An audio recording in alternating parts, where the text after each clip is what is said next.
The goal of internal alchemy, as opposed to the physical practice of turning lead into gold, is the development of spiritual gold, which is the soul. The ancient Egyptians were concerned with the afterlife, with acquiring, developing, and enhancing a vehicle to survive the passing of the physical vehicle or body. They wanted to nourish the soul and give the consciousness, the real you, the ability to achieve spiritual immortality, rather than simply continuing the cycle of what Buddhists call reincarnation. To end this cycle of birth and death, the ancients believed that the soul must be pure enough, strong enough, and cannot be energetically depleted by sinful activity, as I've briefly touched upon. The reason the god of wisdom, Hermes or Thoth, is called 3 times great is because it references the 3 parts of man, the body, mind, and soul, and neither aspect of the 3 parts can be neglected or degraded. This is why I can't endorse someone like Aleister Crowley, who promoted drug use and other degenerative acts, which may or may not provide a temporary positive effect, but will ultimately lead one away from the desired outcome, in my opinion. One should avoid smoking, excessive drinking, drugs, porn, and any activity that compromises one's integrity, and especially wasting of the vital energy through sinful activity, which does not mean evil, it just means performed improperly. This does not mean one should be abstinent, as there's more than one way to perform the act.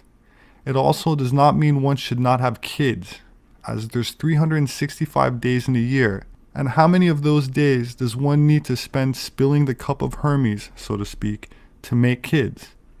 If you have 10 wives and create 10 babies a year, that leaves 355 days of the year left, right?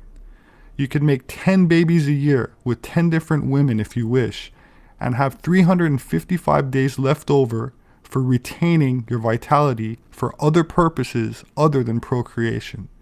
So please don't say that this practice means sacrificing procreation somehow, which is just a justification of an addict that is frightened at the concept of giving up their addiction.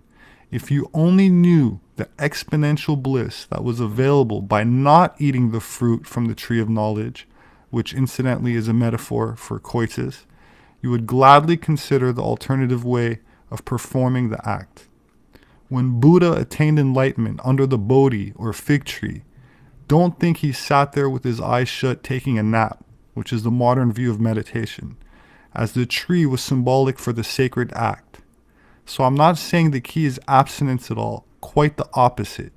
It must be learned, take some discipline, but the rewards are worth it, at least according to the ancients, such as emperors, philosophers, alchemists, people like Nikola Tesla, Gandhi, Socrates, Leonardo da Vinci, the Dalai Lama, Plato, and many others.